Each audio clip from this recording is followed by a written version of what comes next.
Mato Grosito, que contador público de la Facultad Nacional de Ciencias Económicas de la Universidad Nacional de Córdoba, director de la especialización en tributación de la Universidad Nacional de Córdoba, docente de la materia legislación y técnica fiscal en concursos y quiebras de la especialización en sindicatura concursal, procedimiento tributario de la especialización en tributación y en las cátedras Legislación y Técnica Fiscal 2 y Legislación y Técnica Fiscal 3 de la Universidad Nacional de Córdoba. También se desempeñó como profesor de grado y de posgrado en la Universidad Nacional de Catamarca, Río Cuarto y del Comahue. Fue subsecretario de Hacienda y asesor fiscal del Ministerio de Economía de la provincia de Córdoba.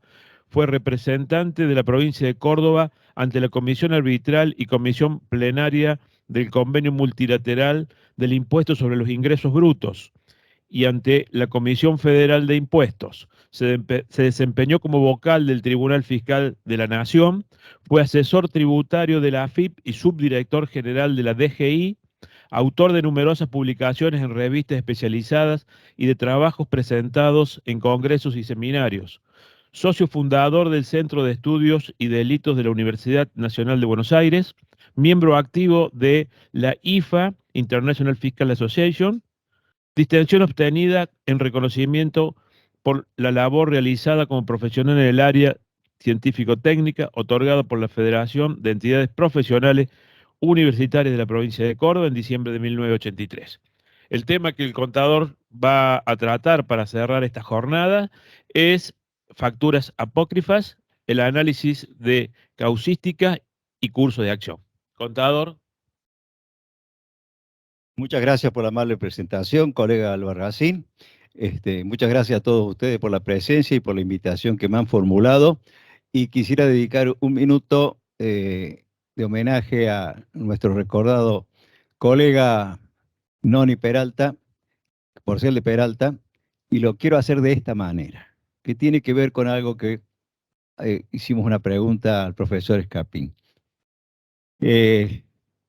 Con Noni una vez trabajamos en una empresa por una tasa que era confiscatoria de la municipalidad de Río Cuarto, y curiosamente no hubo que llegar a juicio porque los propios asesores jurídicos de la municipalidad, que era un estudio muy relevante de la ciudad de Córdoba, no hace falta nombrarlo, dictaminó que debía ser derogada la tasa porque la excelente prueba que había en el expediente presentado ante el tribunal, ante la municipalidad, todo producto del encomiable trabajo que hizo él, porque yo no lo hice, yo le colaboré un poco en las cuestiones de tasa, Corte Suprema, etcétera, pero el trabajo principal y que sirvió de base fue en la demostración a través de balances, índices, ratios, etcétera,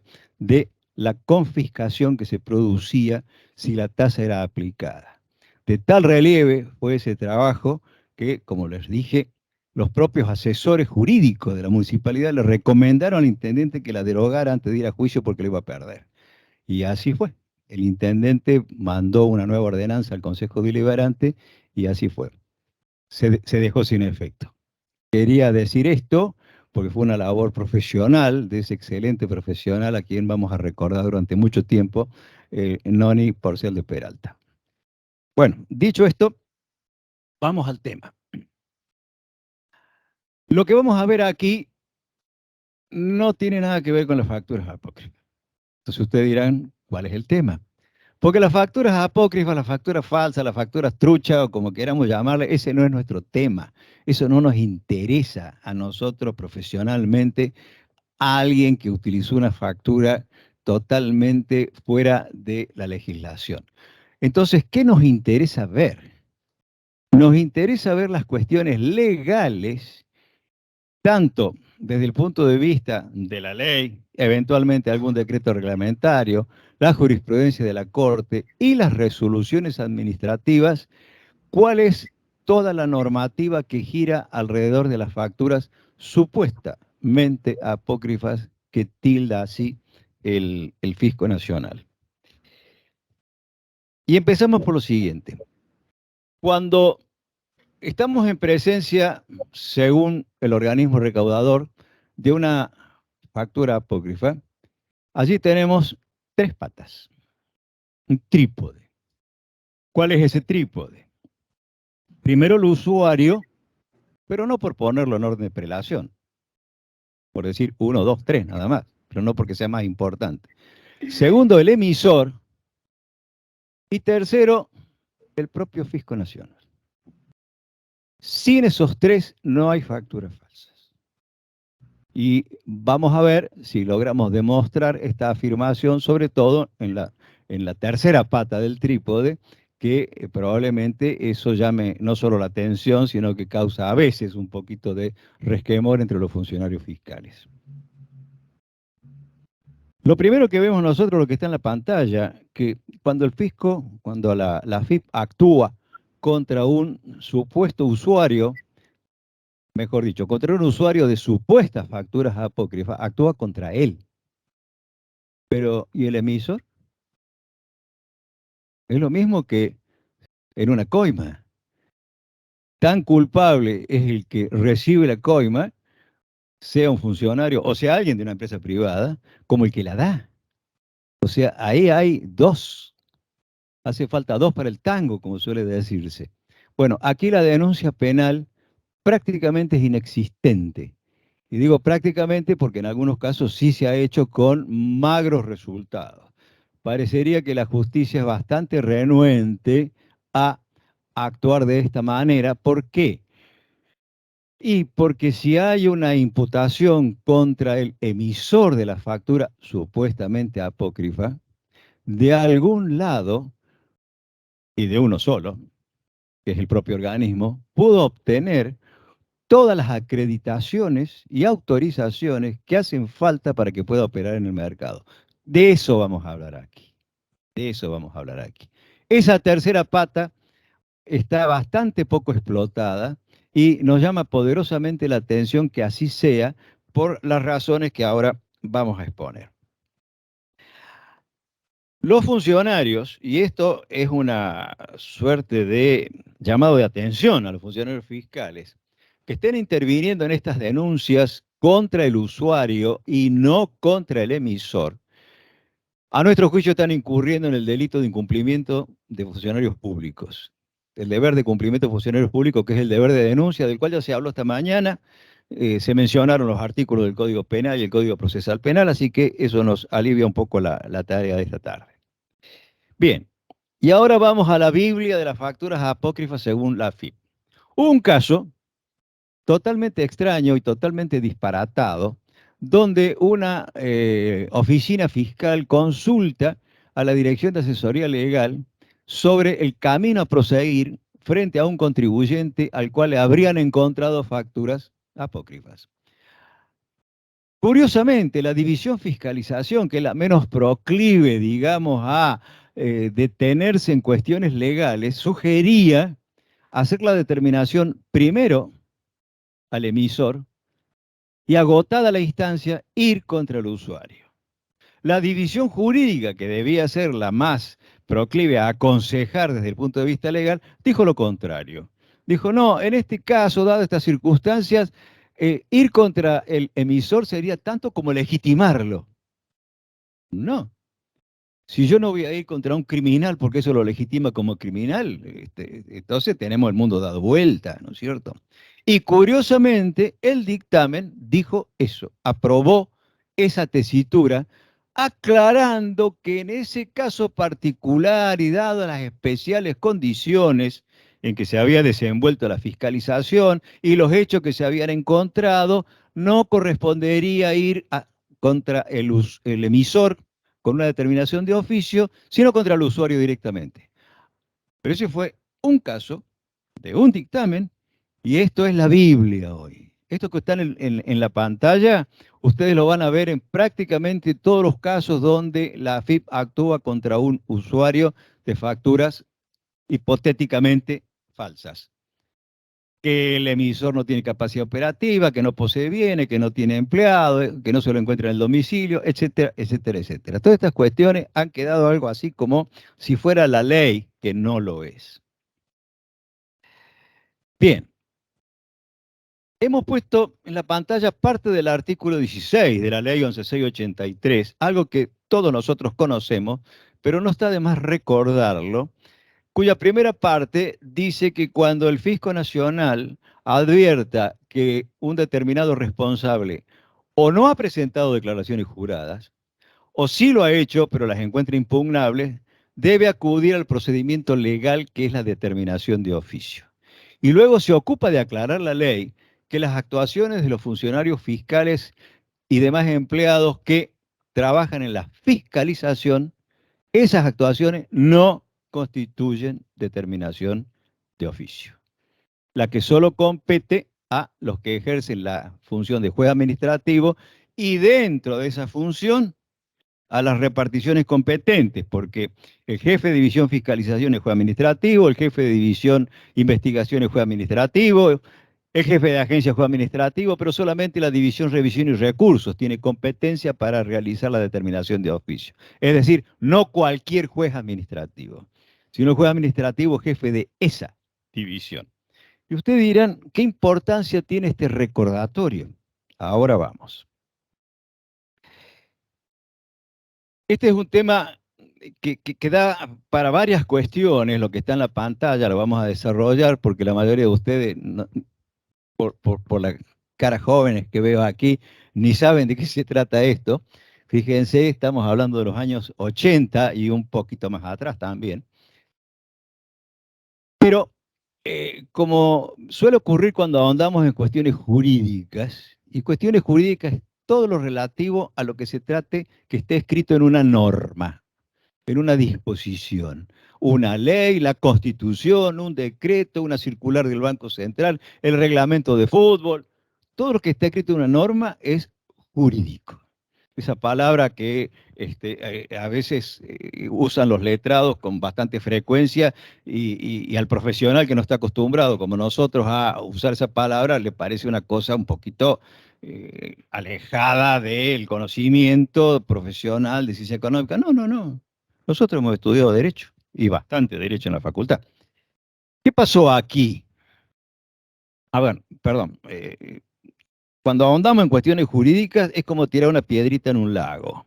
Se forma un círculo y después se forma otro y otro y otro y otro y otro hasta que llega a las orillas. Es decir, y nos internamos en una cuestión de esta y empiezan a aparecer otras cuestiones. Esto que es viejo tiene hoy plena relevancia. Hoy. ¿Qué pasó? Pasó que hubo un grupo que se dedicó a crear empresas, presentar declaraciones juradas IVA con un débito minúsculo y un crédito fiscal multimillonario. Para sorpresa de algunos, hasta el año 1986, el saldo a favor técnico de IVA era de libre disponibilidad. Era como saldo de retenciones, percepción. Era así. Como decía un ministrito de ojos azules cuando empezaba a desarrollar un teorema, créanme que era así. Después él largaba el resto del teorema. Bien. ¿Y qué pasaba? Estas empresas de ese grupo eran creadas jurídicamente, presentaban declaraciones juradas y luego lo transferían. Y la transferencia en aquella época era mucho más simple que lo que es ahora. Era simplemente transfiero y ya está. Y discutían el valor del monto transferido. Te estoy transfiriendo 100 y el gerente financiero decía, te pago 92. No, pero ¿cómo me vas a pagar 92 si te estoy transfiriendo 100 que ya usás de inmediato? Págame 98 y tironeaban una cifra, estaban vendiendo humo. No existía el saldo. Existían los papeles, existía la declaración jurada, pero era todo falso. Bien, pero las empresas del tamaño de Shell, Perkins, Firestone, etcétera, que compraron ese saldo a favor vía transferencia, lo aplicaron al pago de impuestos. Cuando el Fisco Nacional, como siempre, despertó, pero tarde, fue contra ellas. ¿Les suena? Fue contra el usuario, no contra el emisor. Y el embajador de Estados Unidos en ese entonces, un hombre sumamente capaz, amenazó con retirar a las empresas si el fisco seguía en la tesitura de reclamarle los montos transferidos sin haberles impugnado la declaración jurada al transmisor.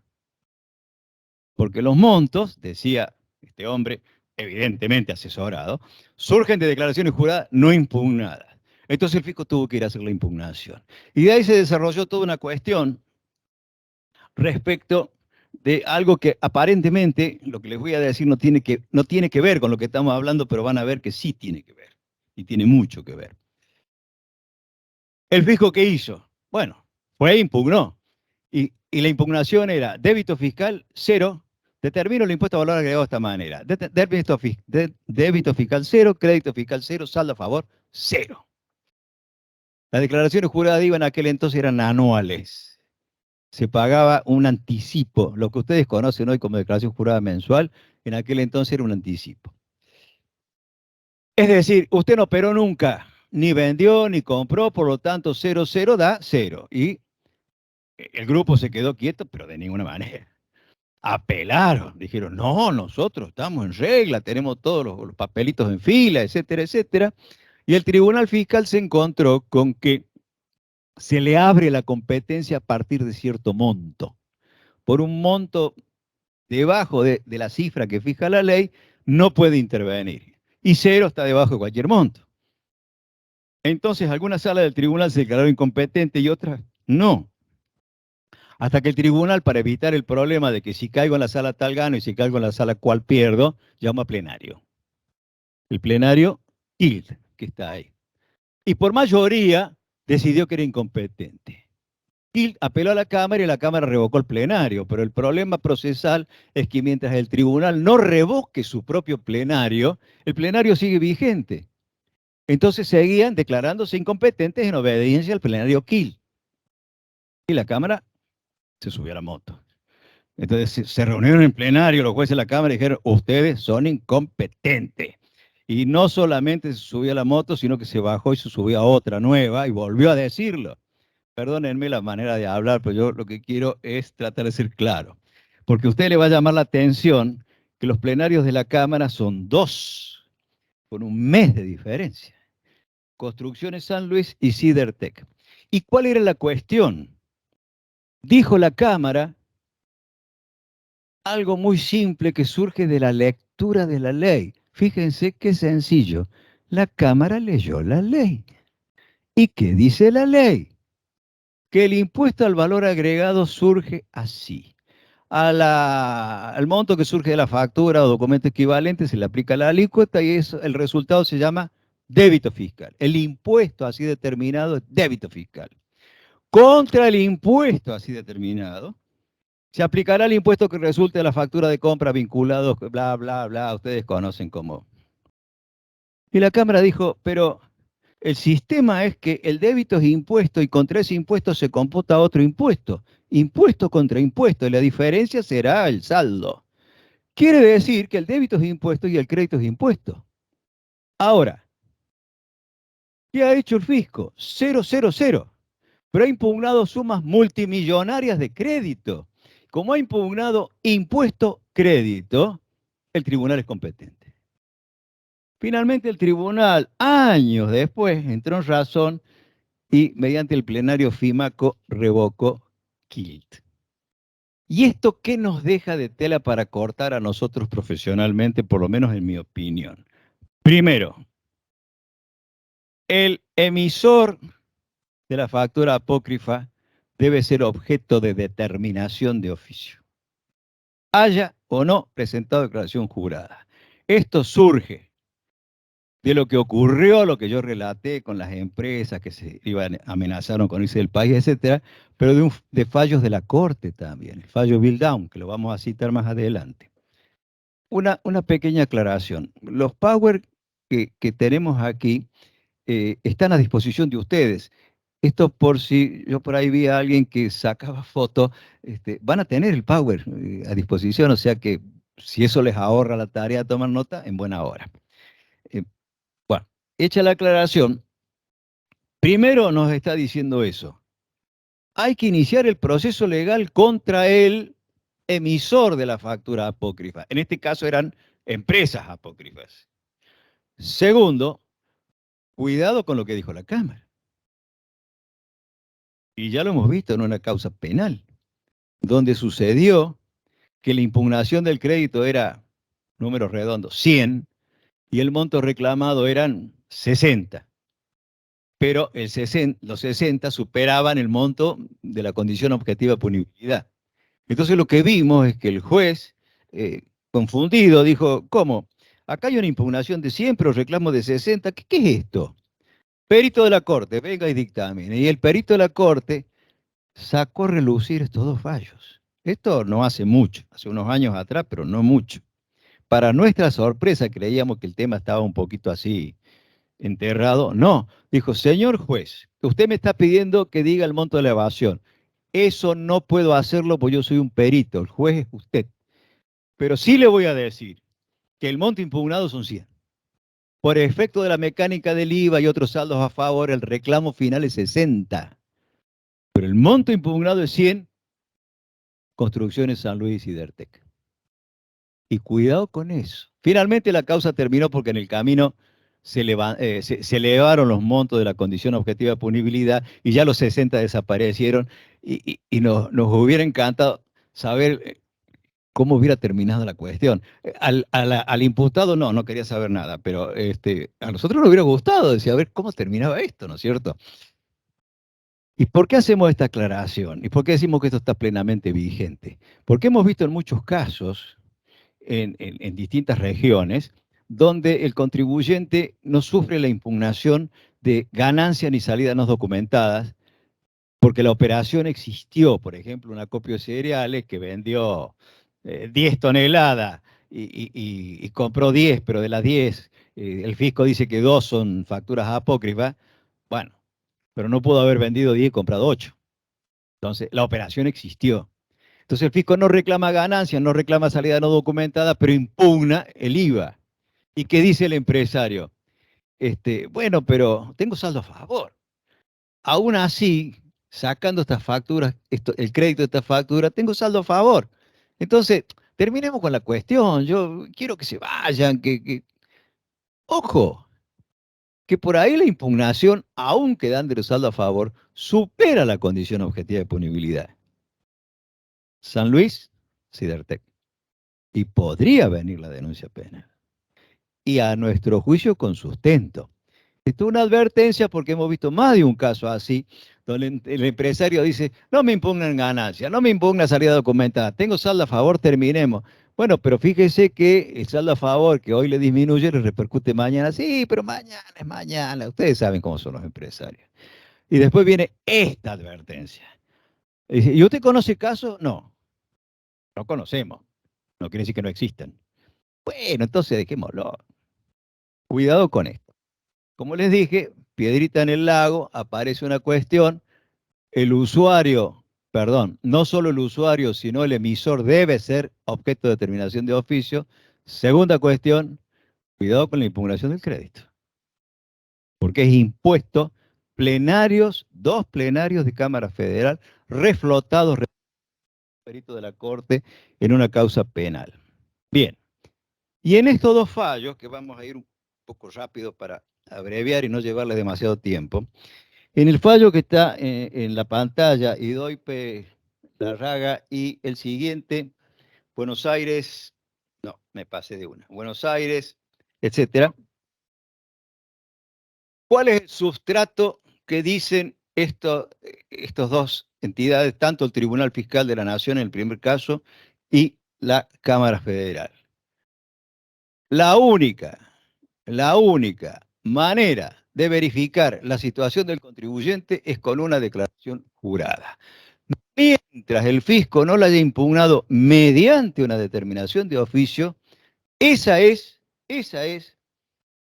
fíjense la palabra final, el instrumento que regula la existencia y medida de la obligación tributaria. En otras palabras, la declaración jurada tiene presunción de veracidad, que es veraz. Presunción de que es veraz, no de certeza, no de que es exacta. Eso es y no hay otra cosa. Se la presume vera. Le voy a creer que lo que usted está diciendo que es cierto. Bueno, pero no le creo, señor inspector. Y bueno, no lo crea. Pero el que está habilitado para no creer no es el inspector. Por ley, por ley. Esto no significa minimizar la enorme tarea que hacen los inspectores, porque hacen todo el trabajo de campo, digamos así. El juez administrativo que tiene que iniciar el proceso de determinación de oficio ya tiene el trabajo hecho, llamémosle. Pero los inspectores no pueden, ya vimos la ley, artículo 16, segundo párrafo. Entonces, hemos destacado la importancia de la declaración jurada y ahora vamos a lo que dijo la Corte en ese fallo Bill Down, que es de una empresa, creo que de Entre Ríos. Dice, cuando el adquirente abonó el gravamen, pagándolo junto con las adquisiciones de acuerdo a las mecánica del mercado, etcétera, tiene derecho a tomar ese importe que ha pagado como crédito fiscal y que le permitirá sustraer esa suma ya pagada del débito fiscal originado por la venta. Eso es lo primero que dice la Corte, que en definitiva está diciendo lo que dice la ley. Pero luego dice la Corte, es ilegal constituir al contribuyente en una suerte de responsable del cumplimiento de la obligación sustantiva ajena. El fisco no puede ser liberado de su inexcusable deber de fiscalizar a el resto de los contribuyentes, es decir, a los emisores. ¿Por qué? Porque el organismo fiscal alude a ese dictamen y dice que, como buen hombre de negocios, el adquirente debe saber con quién trata. Debe saber con quién trata.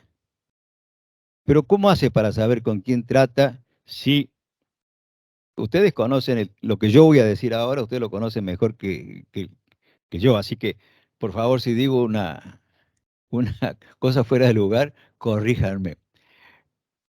Entiendo que el trigo se cosecha una vez al año.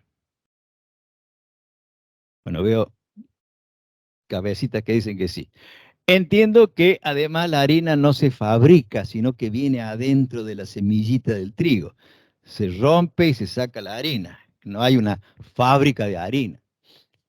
Y como la venta de harina tiene que hacerse a lo largo del año por la fábrica de pastas, por las panaderías, es de suponer que el molino hace un gran acopio de harina cuando llega la época de la cosecha. Y la tendrá guardada de alguna forma, cosa que no importa cómo, pero, ¿qué sucede? Le dice a los corredores, tráigame tanto trigo porque yo necesito producir tantos kilos. Y el corredor va y trae. ¿Y el corredor qué hace? ¿De dónde trajiste la harina? La traje del campo tal que es de, acá están los papelitos, los certificados fiscales de aquel a quien le vas a comprar. Porque el corredor está así un poquito para atrás. Él dice, yo te traigo fulano que está allá, que tiene el trigo, y vos se lo compras y el molino quiere saber con quién está tratando. ¿Y con quién está tratando? Que el Ruca, que el Sisa, que esto, que lo otro. Todos los soldaditos en fila, compra. Y después viene el fisco y le impugna.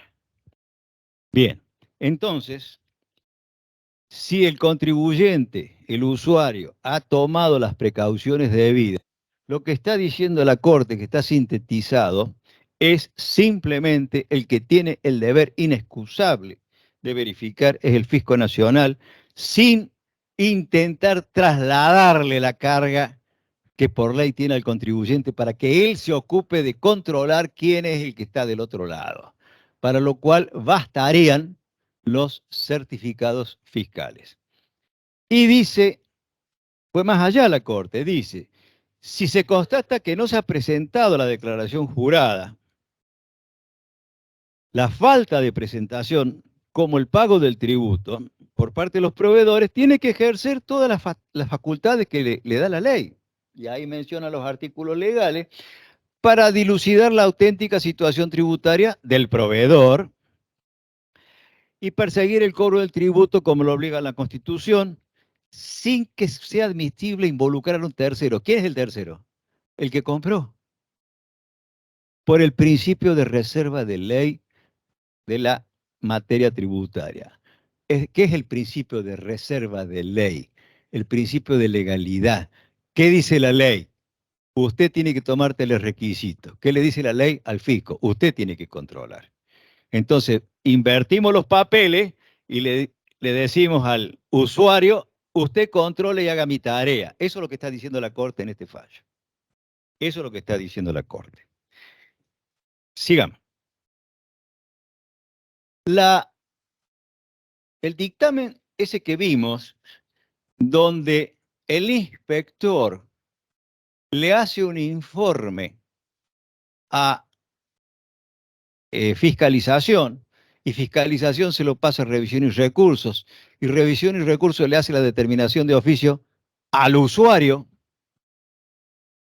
basándose en el informe del inspector, que el informe del inspector está basado al vendedor.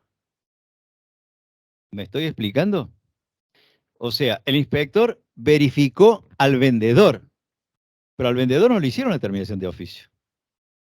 Con ese informe sí le hacen la determinación de oficio como corresponde al usuario, pero primero no le han hecho la impugnación pertinente al vendedor. Al vendedor. Entonces, ¿qué hace el inspector? El inspector dice, no tiene capacidad económica, no tiene bienes, no tiene empleado, cuentas bancarias, no tiene domicilio, etcétera. Una serie de cuestiones económicas relativas al vendedor que dicen, este no pudo haber operado nunca. Y con esas cuestiones económicas le hacen la impugnación al usuario. Pero se ha violado el secreto fiscal. ¿Por qué? Porque toda la documentación que tenga en su poder el fisco, registros, informes, etcétera, de un determinado contribuyente, están amparados por el secreto fiscal. Y se están revelando. ¿Se están revelando para qué? Se están revelando para impugnarle al usuario las compras que ha hecho. Pero se está violando la ley para hacer eso. ¿Me estoy explicando? Bien. Entonces, allí tenemos transcripto parte del artículo 101. Fíjese la parte de abajo. Magistrado funcionario deben mantener el más absoluto secreto de todo lo que llega a su conocimiento. No lo pueden comunicar ni aún a solicitud del interesado, salvo a sus superiores jerárquicos que están obligados a mantener el mismo secreto. Las informaciones no serán admitidas como prueba en causas judiciales, salvo esas cuestiones que están allí. Y en cuanto a los procesos criminales por delitos comunes, que podríamos decir acá entraría la ley penal tributaria, ya está dicho por la doctrina, la jurisprudencia y el propio fisco que la ley penal tributaria no es un delito común, porque es una ley especial, una ley penal especial. O lo solicita el interesado, cosa que no ha hecho en determinados casos. ¿Cuáles son las excepciones? Las excepciones son falta de presentación de declaración jurada, donde se puede publicitar que fulano no presentó la declaración jurada. Nada más. Falta de pago de la obligación, lo mismo, se publicita que fulano, es como, digamos, ponerlo un poco en la picota, ¿no? Ah, este no pagó el impuesto. Yo recuerdo que una vez que hicieron esto en Córdoba, a un comerciante, el resto de los comerciantes de la calle cerraron la calle, hicieron una fiesta y los felicitaron. Dice, no solo sos vivo no pagando, sino que te saca, te publicita la DGI, aplausos. O sea, estamos en la Argentina y este tipo de medidas por ahí no tienen el efecto que podrían tener en Suecia o en Noruega, ¿no? Ajustes, fíjese esta última, monto resultante de terminación de oficio firme. Es decir, que si se le hiciera como corresponde por ley, como correspondió en el caso Conner Salgado, como dijo la Corte, si se hiciera la determinación de oficio al vendedor de las facturas supuestamente apócrifas, y esa determinación de oficio quedará firme, porque no se olviden que el grupo Conner Salgado apeló. Y mientras está apelando, la determinación no está firme. Cuando queda firme, recién queda habilitado el fisco, no solo para publicitar la supuesta no tiene empleado, la supuesta falta de empleados, la supuesta falta de capacidad económica, la supuesta falta de bienes registrables, etcétera, etcétera, sino que queda habilitado para ir ahora sí contra el usuario. Como ustedes ven, hemos dejado de lado, como dijimos al comienzo, la factura apócrifa, falsa, eso no nos interesa, eso no es profesional ese tema. El que lo hizo allá él, que vaya, si lo descubren, a buscarse el mejor penalista que encuentre. Nosotros estamos en otra cosa aquí, o por lo menos la idea de la presentación de este momento es tomar la ley, tomar las disposiciones legales dentro de las cuales se encuentran las disposiciones fiscales. Porque la Corte tiene dicho que las disposiciones dictadas por el Fisco Nacional, facultado para hacerlo por la ley, son tan ley como la ley misma. Lo que implica que si yo voy a desconocer una disposición fiscal, tengo que plantear por vía judicial que se debata si tengo razón o no, y eventualmente se deje sin efecto. Pero no la puedo desconocer sin más. Es lo mismo que si yo quisiera desconocer una ley porque no me gusta. Eso tengámoslo presente. ¿Qué dijo la Corte? Estamos hablando del año 1960. El secreto fiscal es un resguardo del interés de terceros que pueden ser afectados por divulgación del propio fisco. ¿Cuánta información económica tiene de las empresas que a lo mejor las empresas las guardan por cuestiones comerciales? La famosa fórmula de una bebida gaseosa, ¿no es cierto? Y que el fisco tiene, no digo que tenga la fórmula, sino que tiene informaciones económicas que las empresas no tienen interés en revelar. En ese interés está el secreto fiscal. Yo diría que lo vería un poco de otra manera. No es tanto en interés de la empresa como en interés del fisco para que le den la información. Porque si yo soy el Estado y quiero recaudar, quiero que me den la información. Y me va a decir la empresa, sí, yo te doy la información y mañana la publican Clarín, La Nación, El Puntal de Río Cuarto, La Voz del Interior de Córdoba, etcétera. No te doy nada. No, está el secreto fiscal. Y fíjense lo que dice más abajo. Esto es de la Corte. Los jueces no pueden dispensar el secreto aunque graves motivos lo aconsejen. Graves motivos lo aconsejen. El secreto no se toca. Admitirla, o sea, la dispensa, alteraría el texto de la ley, que solo ha reconocido determinadas salvedades, ya los vimos en la pantalla anterior, por ser sus disposiciones de interpretación estricta. ¿Y qué está sucediendo? Lo que les dije al comienzo, un poquito rápido, y ahora lo reafirmamos. Se está permitiendo que se viole el secreto fiscal utilizando un informe de fiscalización. No tenemos nada contra el informe de fiscalización, es correcto. Lo que es incorrecto es que no se haga la determinación al vendedor y una vez firme, sí divulgar cuestiones económicas de él y actuar contra el usuario. Y los jueces lo están admitiendo.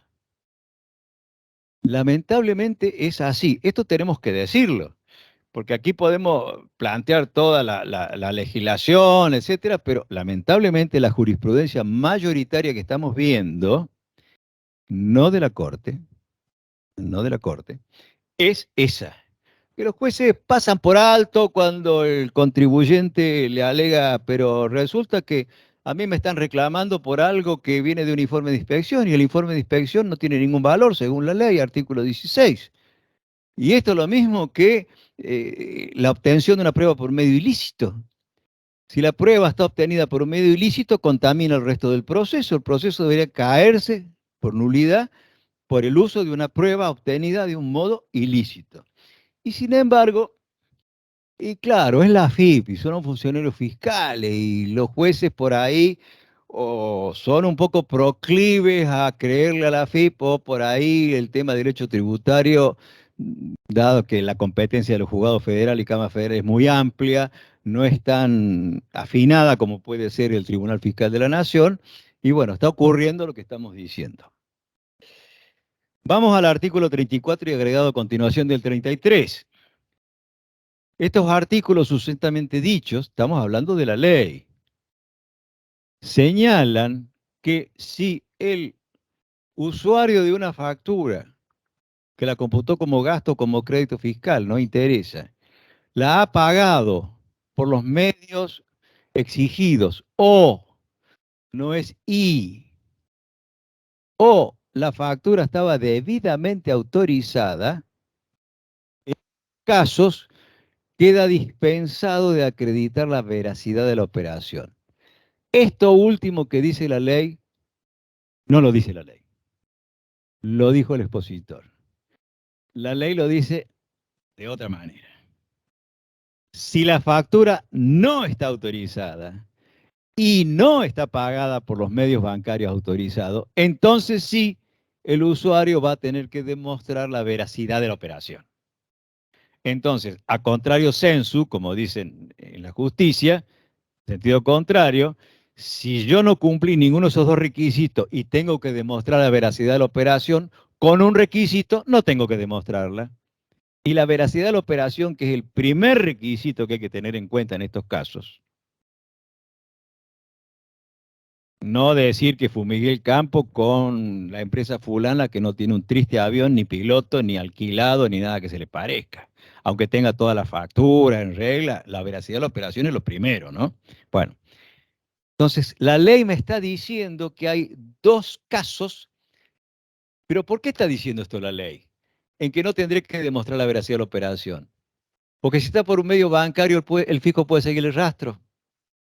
Y si la factura está autorizada por el fisco, ¿qué más control quiero? Ya vamos a hablar de la autorización de las facturas. Bueno, ahora empezamos a hablar. Vamos a dejar de lado, para abreviar, todo lo que está en la pantalla de la resolución 100 y de la que sigue, la 1575, porque ustedes lo conocen, pero vamos a la esencia. Vamos a la esencia. O sea, exprimimos la naranja, tiramos la cáscara, o la comemos, depende, quién se come la cáscara, y nos tomamos el jugo. ¿Cuál es el jugo de esto?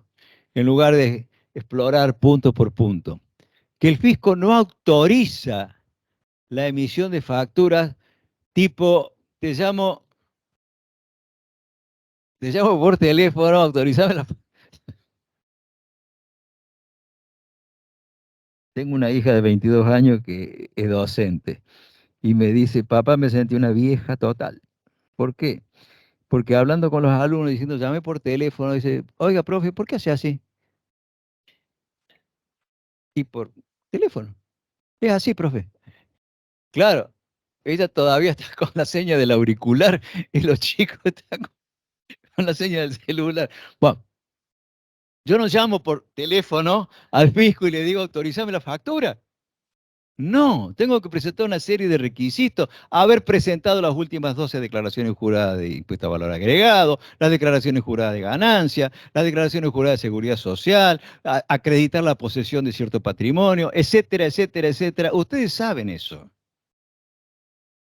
Esto quiere decir que quien ha emitido una factura A ha sido objeto de un control fiscal minucioso previo. Previo. Sigamos. Bueno, la 1575. Y ahora vamos un poquito a la jurisprudencia.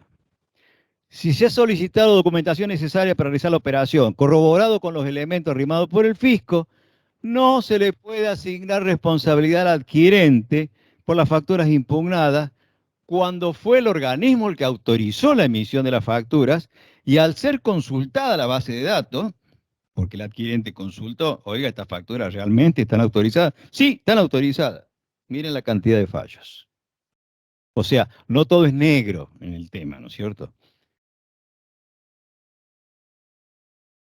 Hay una pregunta para hacer, pero hay varias preguntas para hacer, así que la pregunta la vamos a dejar en una pantalla que está al final. El caso de los exportadores. Aquellos que exportan saben que el régimen de exportación tiene dos procedimientos. Uno, el reintegro automático. El exportador presenta el pedido y le devuelven el dinero. Y el otro, el no automático, presenta el pedido, le hacen una pequeña verificación, un control, y le dicen de lo que usted pide, tanto va y tanto no va. En el primer caso, el control viene a posteriori, ya le han devuelto el dinero y luego lo controla y dice, oiga, mire, le devolvimos 100, pero en realidad correspondía a 80, así que 20, reintégremelo, devuélvamelo. En el segundo caso, no le han devuelto nada y le dicen, de los 100 que usted pide, 80 van y 20 no. ¿Y cómo es el procedimiento del fisco? Una nota. El juez administrativo, ahora sí, dijeron, el juez administrativo. ¿Qué tiene que ver que sea un juez administrativo? Es una nota. Es una nota que le envían al exportador diciéndole esto no corresponde. Cuando el exportador presentó una declaración jurada, más un informe de un profesional en ciencias económicas que se ha ocupado de verificar la procedencia de las facturas, una serie de controles, la condición en el CIPER, o sea, la condición si es confiable o no es confiable, etcétera. Todo eso está muy bien. Y viene el fisco con una notita y le dice, esto no va. Entonces, sobre un barro se hace otro. Ustedes vieron la ley de Murphy, ¿no? Cuando se cae la tostada con mermelada, se cae del lado de la mermelada contra el piso para ensuciar la alfombra. Bueno, acá es lo mismo. ¿Qué pasó? Hubo contribuyentes que apelaron esa nota, diciendo que era una determinación de oficio, por distintas razones, entre las cuales tiene el nombre, tiene el domicilio, tiene la fecha, tiene la firma del juez administrativo, tiene la intimación a pagar, tiene el concepto y el monto impugnado. Esto, si ladra, parece un perro. O sea, esto parece una determinación de oficio. Y el tribunal fiscal dijo que sí, que no, y la Cámara dijo que sí en un plenario. Y el tribunal fiscal dictó otro plenario acogiendo la jurisprudencia de la Cámara. Primer barro. La resolución es ilegal y punto. Hay que impugnar la resolución, no seguirla. Para tomar el juego fiscal y luego entrar en que si es una determinación o no lo es. Y vino el segundo error. Se enojó el fisco, mandó un proyecto de ley al Congreso, ustedes saben lo que es el Congreso, bueno, y se prohibió al Tribunal Fiscal entender en los casos de reintegros automáticos de IVA cuestionados. Pero no en el segundo caso, es en el primer caso que se prohibió. La resolución es ilegal, colega, y hay que cansar a la justicia federal haciendo acciones declarativas para que se declare ilegal y se haga la determinación de oficio. Pero claro, ¿qué le va a decir el fisco? Pero entonces le tenemos que impugnar por determinación de oficio. Me va al tribunal fiscal. El tribunal fiscal está 1 año o 2 para resolver. Si se declara incompetente o lo que fuera, después está la Cámara. Y yo quiero hacer las cosas rápido. Y bueno, pero dura lex, sed lex. La ley es dura, pero es la ley. Cambien la ley. Pero no que el fisco la cambie a su arbitrio en esta resolución. Bien.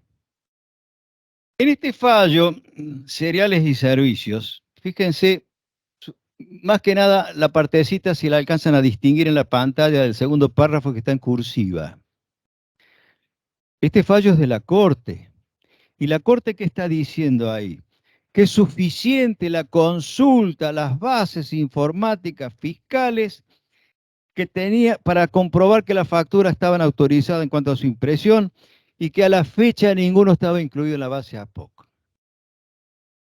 Porque acá hay es lo que se llama el principio de seguridad jurídica, el principio de confianza legítima y la contradicción con los actos propios. ¿Qué es eso? Ya vamos, ya vamos. Lo que quiero es tratar de cumplir el tiempo y se me está yendo el tiempo. La doctrina de la Corte. La Corte en ese fallo, cereales y servicios, que es excelente a nuestro juicio, junto con el de Bill Down, advirtió una serie de hechos. Las facturas estaban reconocidas, la actividad del proveedor declarada coincide con lo que facturó, la pericia contable significó que los libros estaban bien llevados, los proveedores estaban en ese entonces inscritos en el registro de operadores de grano, estaban inscritos ante la AFIP. Bueno,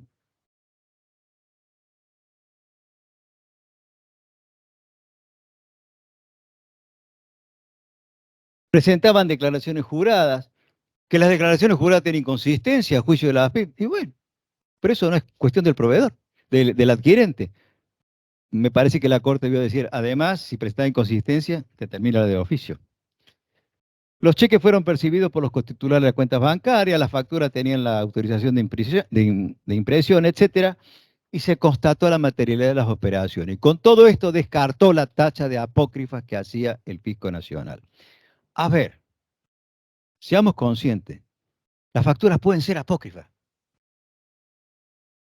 No quiere decir que sea totalmente inocente el emisor, pero hay que hacerle el debido proceso. El fisco tiene que hacer el debido proceso y de eso estamos hablando aquí, porque eso es lo profesionalmente importante. El caso especial del registro de operadores, perdón, el caso especial del comercio de granos y cereales.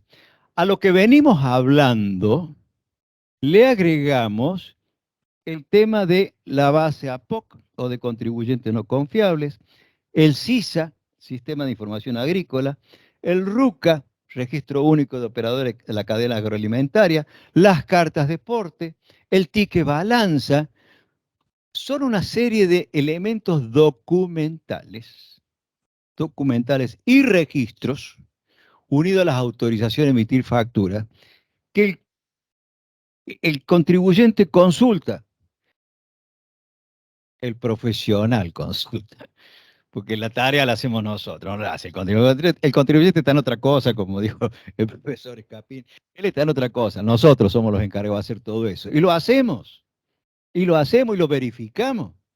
Pues si no le vamos a decir, mire, este no está en el RUCA o el CISA, o no tiene la carta aporte autorizado, mire si compra está en el riesgo, etcétera.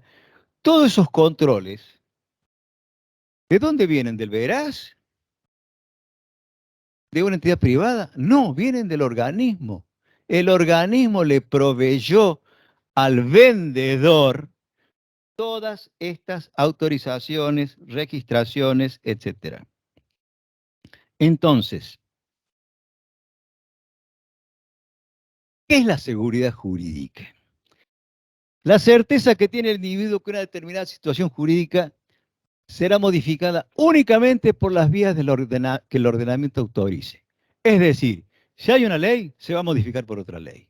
Si hay un reglamento, se va a modificar por otro. Pero no por el capricho fiscal. La seguridad jurídica es un problema de confianza.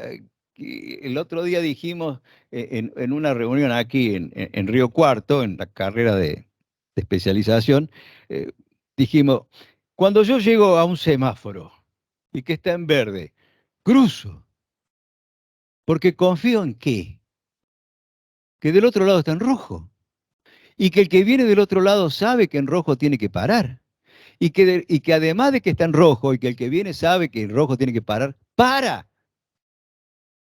Cosa que a veces no ocurre, ¿no? Pero bueno, pero ¿por qué cruzamos en verde así, tranquilamente? O confianza. La seguridad jurídica es confianza. Dicho de esta manera, confianza que las normas no van a ser modificadas, sino por los propios medios que las normas autorizan a ser modificadas. Habrá Estado de Derecho cuando estén claramente establecidas las reglas que sean cumplidas. Pero ¿qué es la confianza legítima? La confianza legítima significa que los intempestivos cambios de conducta del Estado no van a ser posibles. Así de golpe me cambia la situación. Y la contradicción, la teoría de los actos propios, es la que impide que el Estado entre en contradicción con sus propios actos. ¿Y qué significa esto? Entrar en contradicción con sus propios actos, seguridad jurídica y confianza legítima alrededor de nuestro tema de facturas apócrifas. Si el Fisco Nacional autorizó la carta de porte, autorizó las facturas, no lo tiene en la base APOC, tiene el registro de la cuenta bancaria en el cual hice la transferencia, etcétera, etcétera, está en el CISA, está en el RUCA, ya no es el fisco, es el ministerio, o sea, es el Estado Nacional. Hay un fallo de la Corte muy interesante, donde la provincia de Buenos Aires fue a pelear contra la Nación por un tema de ingresos brutos y la pelea no tenía razón de ser. Entonces, la Corte dijo, el Estado en sentido lato es uno solo. Está bien, jurídicamente tenemos el Estado nacional, el provincial y el municipal, pero el Estado es uno. Entonces no puede ser que el Estado por un lado le reclame el impuesto y el Estado por el otro lado no se lo haya previsto. Aerolíneas Argentinas del año 86. Entonces, si el Estado le dijo al contribuyente en sus bases informáticas, este señor está en regla, compre confiado, confianza legítima. Y yo le digo, Estado, que si voy a cambiar las reglas, lo voy a hacer de la manera que el propio ordenamiento prevé. Si la regla dice que el inspector no puede hacer determinación de oficio, lo voy a cambiar por otra ley de ahí para adelante, pero no para atrás. Entonces, el contribuyente que tiene toda esta dotación de elementos, amén de la materia de la operación, cuidado con eso, ¿no? Tiene toda esta dotación de elementos frente a un vendedor, tiene la confianza legítima de que está operando con alguien que está en regla. Y es el propio Estado el que dice, sí, yo le di todo esto, pero como dijo un inspector y está en una denuncia penal, todos esos papelitos no le van a servir para nada. Lamentable. Lamentable porque se trataba de un matrimonio y la señora era contadora. Pero de cada proveedor no tenía esto. Tenía las declaraciones juradas, tenía los balances, tenía los informes del Veraz, tenía las cuentas, los informes del Banco Central. No, tenía una carpeta así de gorda de cada uno. Nunca vimos eso. Era la esposa y era contadora, prolija por demás. ¿Y qué le dijo el inspector? Esos papelitos no le van a servir para nada. Para nosotros estos apócrifos ya acabó la historia. Ese no es el Estado que queremos, pero es un poco lo que está ocurriendo. Bueno, en ese fallo, que ustedes lo van a tener, así que lo vamos a pasar por alto para abreviar, está dicho el principio de confianza legítima, que la previsibilidad en la actuación de los órganos del Estado. La previsibilidad. Agropecuaria del Sur, lo dijo la Corte en ese otro fallo, estamos yendo un poco rápido porque quiero ir a esta pantalla. La respuesta que nos ha dado la AFIP. ¿Cómo lograron los supuestos apócrifos todas estas autorizaciones y registros? ¿Cómo lo hicieron? ¿Cómo lograron el RUCA, el CISA, la factura A, las cartas de porte? No estar en la base APOC. ¿Cómo hicieron? Entonces, cuando al comienzo de la charla, si no ha sido muy aburrida y me han seguido un poquito, cuando les dije que había 3 patas, acá está la tercera. Y esta respuesta no la da el Estado.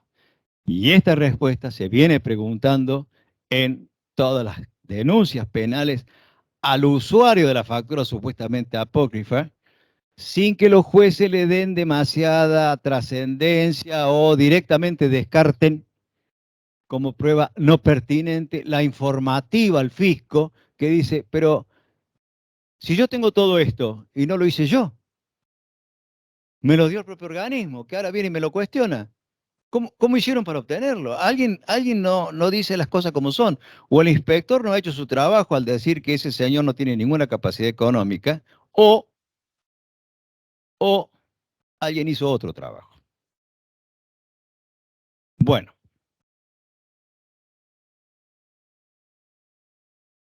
cursos de acción.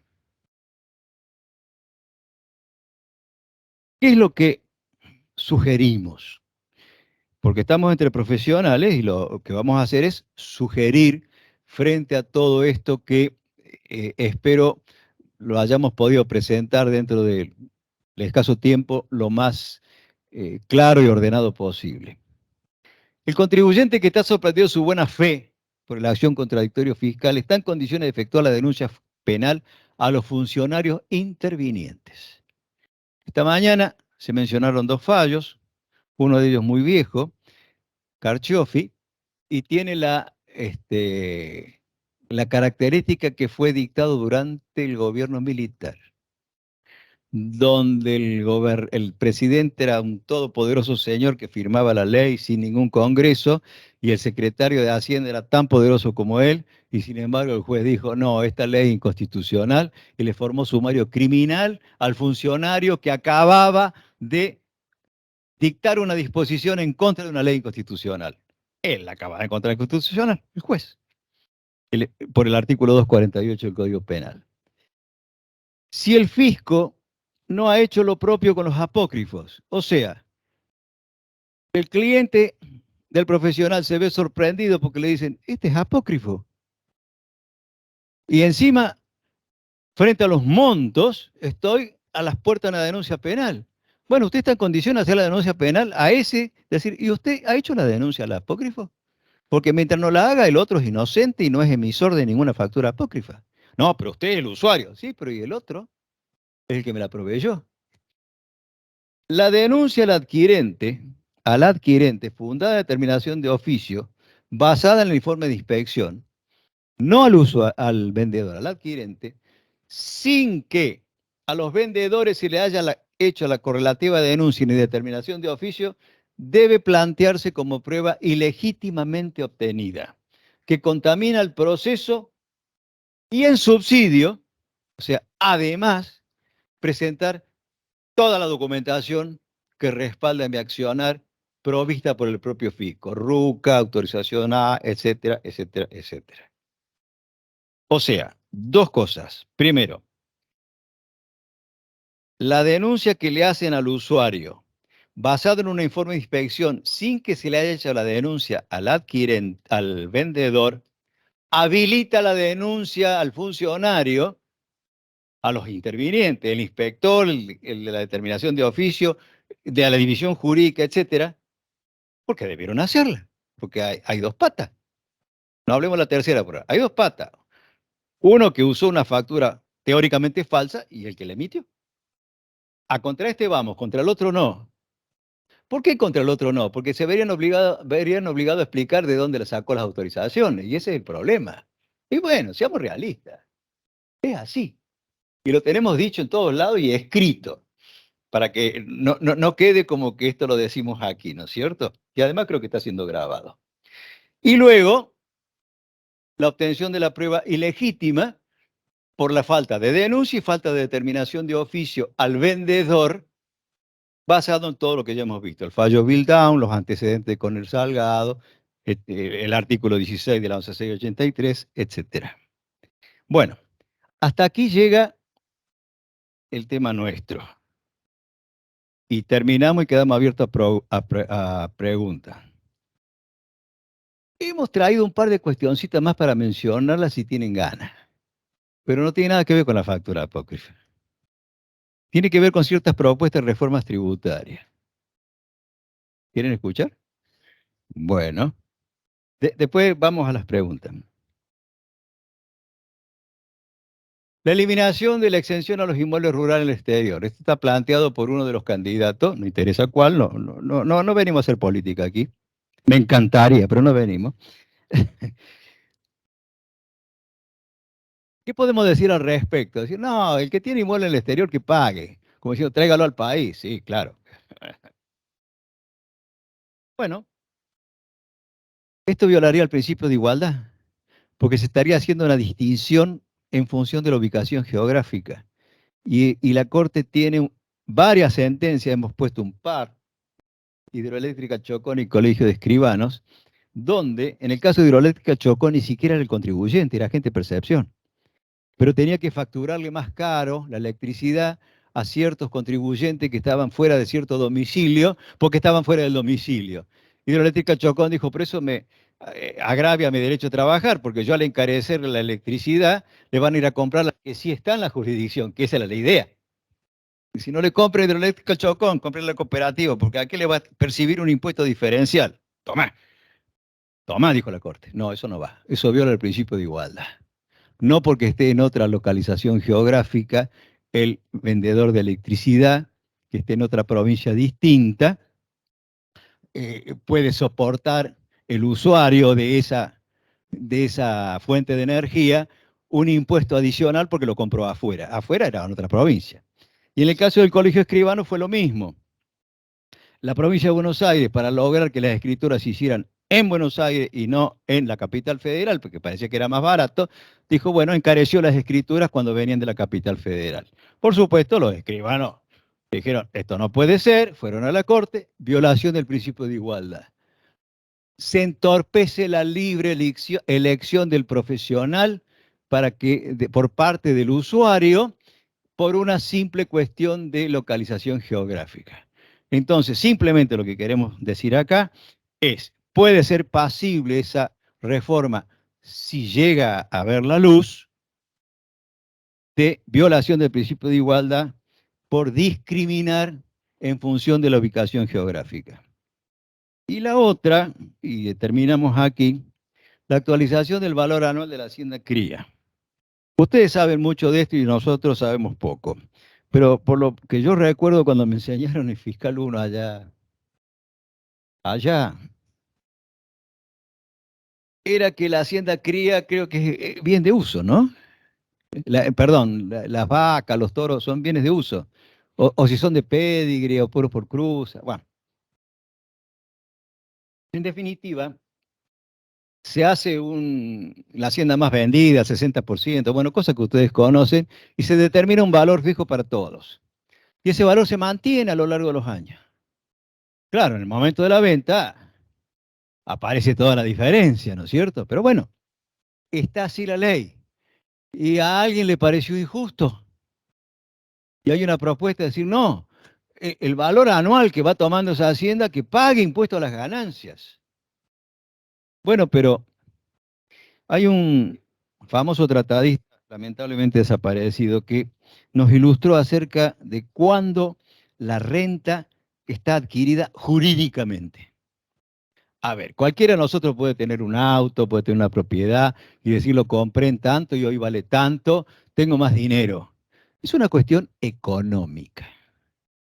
Pero desde el punto de vista jurídico, desde el punto de vista de la ley, ¿cuándo voy a tener ese mayor valor?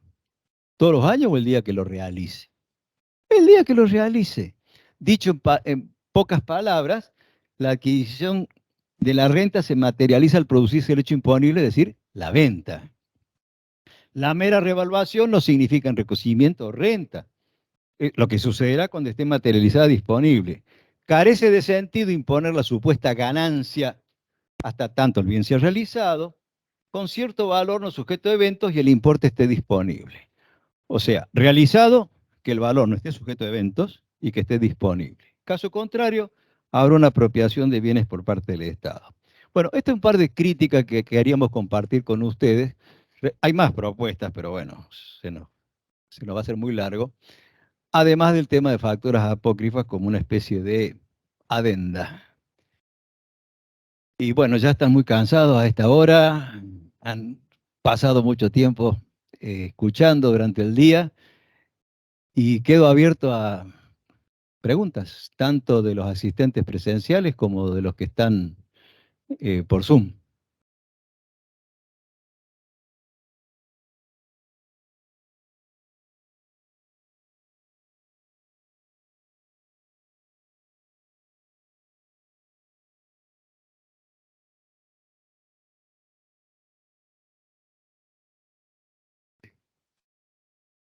El argumento del secreto fiscal que dio durante la charla me parece muy relevante, ¿no? ¿Cómo lo ha tomado la AFIP? Bueno, si se ha planteado. Dijo que la jurisprudencia. Bueno, claro. Se ha planteado y la AFIP lo pasa por alto directamente, lo ignora, lo ignora. Tipo, esos papelitos no te van a salir para nada, lo ignora. Esa jurisprudencia no es la única. Hemos traído una de la Corte por la contundencia de lo que dice, el caso Cusenier, y por la antigüedad que tiene el fallo, es del año 60. Pero la FIP la ignora directamente. Y lamentablemente la justicia también la está un poquito pasando por alto. En la justicia penal, o sea, los jueces en lo criminal, esos tienen muy claro lo que es seguir adelante con un proceso cuando la prueba inicial proviene de un modo ilícito. pero en la justicia federal parecería que son un poquito más proclives a pasar por alto ciertos detalles que en nuestra opinión profesional no son precisamente detalles. Pero lo que está ocurriendo es eso, lo que usted ha preguntado es lamentable, la AFIP directamente no le hace caso, no le hace caso.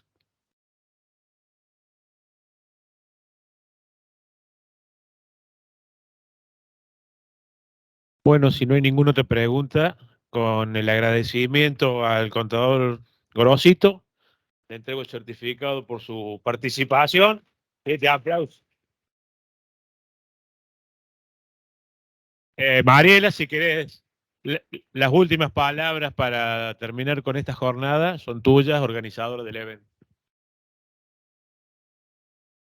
Bueno, muchísimas gracias. Gracias a los expositores, gracias a ustedes, a los que han estado presentes, gracias a los que nos han seguido de manera virtual.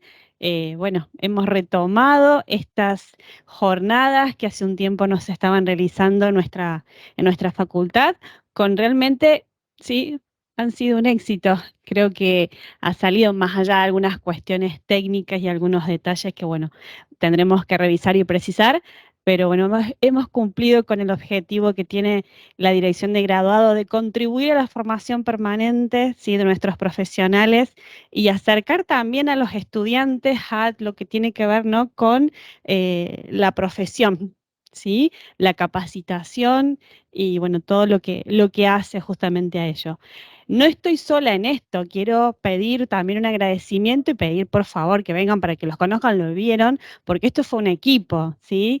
Primero, bueno, estaba en la organización Norberto, pero también hay un equipo que formó parte de esta organización para que se pudiera realizar, ¿sí?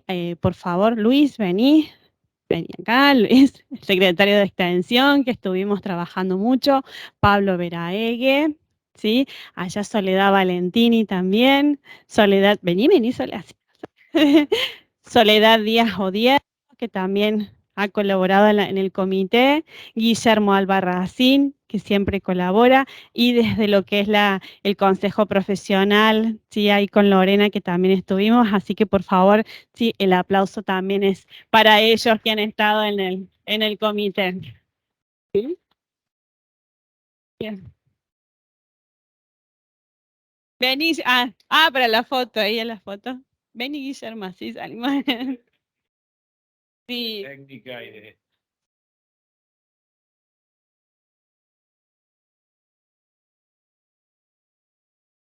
Sí. Agradecer a las otras áreas de la facultad, el área específicamente el área técnica, el área no docente, que justamente colaboraron para que todos los detalles en particular estuviesen, el área de comunicación que ha hecho llegar, sí, todos los medios, la gente del consejo también que nos ayudaron con diferentes actividades, a las empresas en las cuales ustedes trabajan, que también se pusieron, sí, a disposición de nosotros, y bueno, a todos los disertantes que han venido, en este caso, sí, que han tenido que viajar para estar en estas jornadas, así que bueno, realmente estamos muy contentos de que haya salido todo bien, esperamos que para ustedes también haya sido realmente muy interesante. Desde ya, la Dirección de Graduados queda a disposición para todas las propuestas y sugerencias, los esperamos, ¿sí? Y quizás ustedes, sí, quizás puedan llegar a ser los próximos oradores, disertantes, panelistas en las próximas jornadas tributarias nacionales que puedan realizarse el año próximo de otras temáticas. Muchas gracias, la facultad los espera, sí, como siempre, esta es su casa.